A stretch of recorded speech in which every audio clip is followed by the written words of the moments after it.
saudara-saudari terkasih,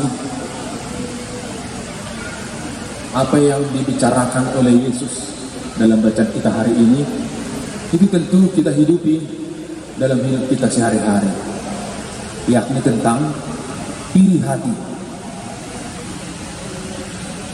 Iri hati ini hadir juga bahkan di dalam gereja, dalam pelayanan rohani. Bukan hanya di dunia, di luar saja, tapi bahkan dalam gereja juga iri hati bisa timbul. Ada orang bisa iri hati kalau temannya rajin ke gereja. Ada yang iri hati kalau misalnya tetangganya rajin melayani atau membantu di gereja. Dan dalam pengalaman kita tidak tahu dari mana datangnya iri hati ini. Tapi iri hati itu adalah penyakit zaman ini. Apa lawan dari iri hati? Lawannya itu ialah kerendahan hati. Kerendahan hati ini sekarang makin sulit didapat. Karena dalam berdoa pun bisa jadi ada kesombongan di dalam diri kita. Misalnya kalau kita mulai memaksa Tuhan melakukan apa yang kita kehendaki. Nah, ini tidak jarang terjadi. Sering terjadi tanpa kita sadari. Misalnya kalau Bapak Ibu datang ke gereja ini, apakah kita sungguh rendah hati di hadapan Tuhan? Karena itu ada seorang pemikir yang mengatakan seperti ini. Kadang-kadang bukan Tuhan lagi yang menciptakan kita, tapi kita yang menciptakan Tuhan. Begitu ya.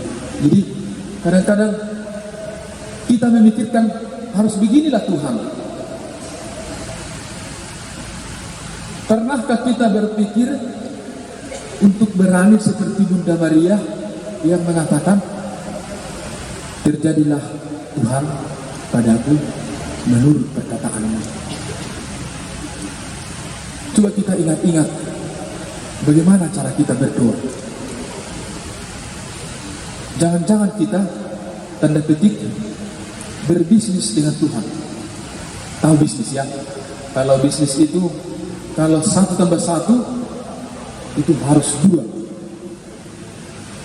Kalau saya Tuhan sudah datang ke gereja 4 kali atau 5 kali dalam sebulan, artinya semua yang saya inginkan itu harus dipenuhi oleh Tuhan.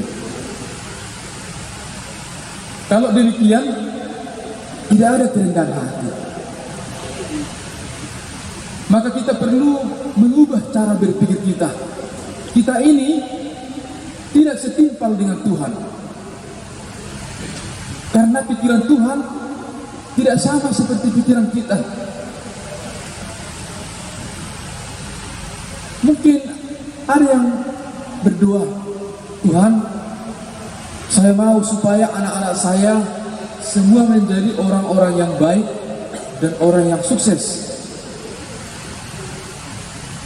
Tapi dalam kenyataan bisa jadi Tuhan juga memakai kebandalan anak-anak untuk menegur kita, atau dia mempunyai rencana yang indah dalam hidup kita.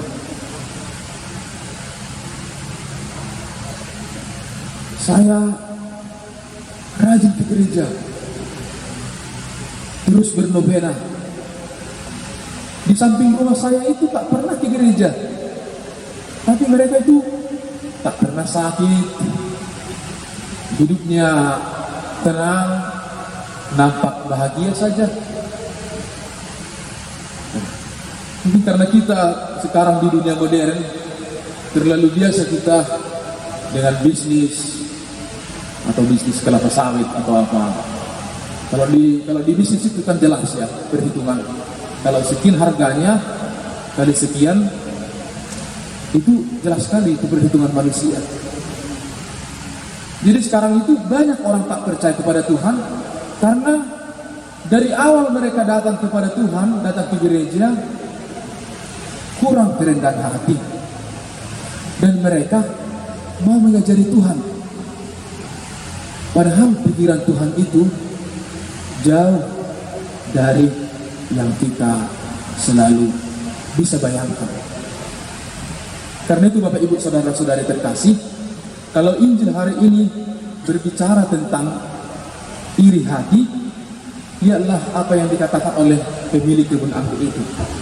Iri hatikah engkau karena aku murah hati? Karena orang-orang yang bekerja 1 jam, Tuhan itu memberi upah yang sama.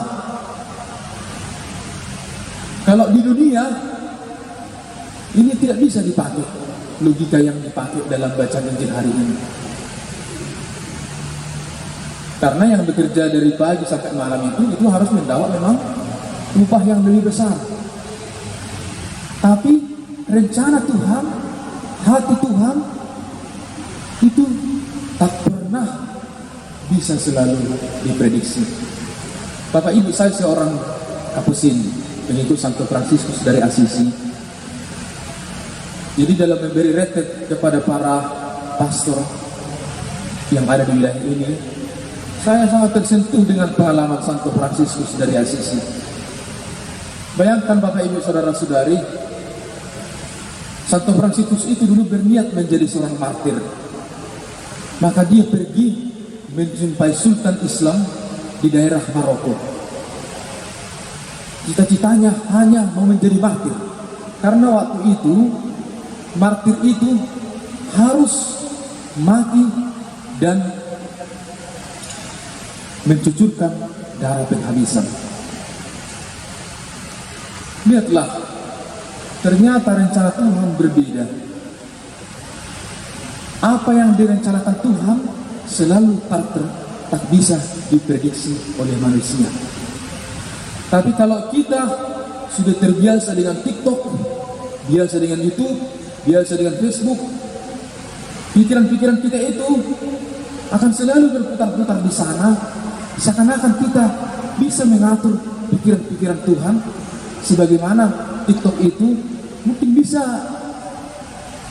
di sana. Di TikTok itu kan kalau kita bosan ganti, bosan ganti. Dalam hidup beriman, Tuhan mengajari kita dengan hati yang baru. Lihatlah waktu Santo Fransiskus pergi ke Maroko, yang dijumpainya bukan Sultan Islam yang kejam.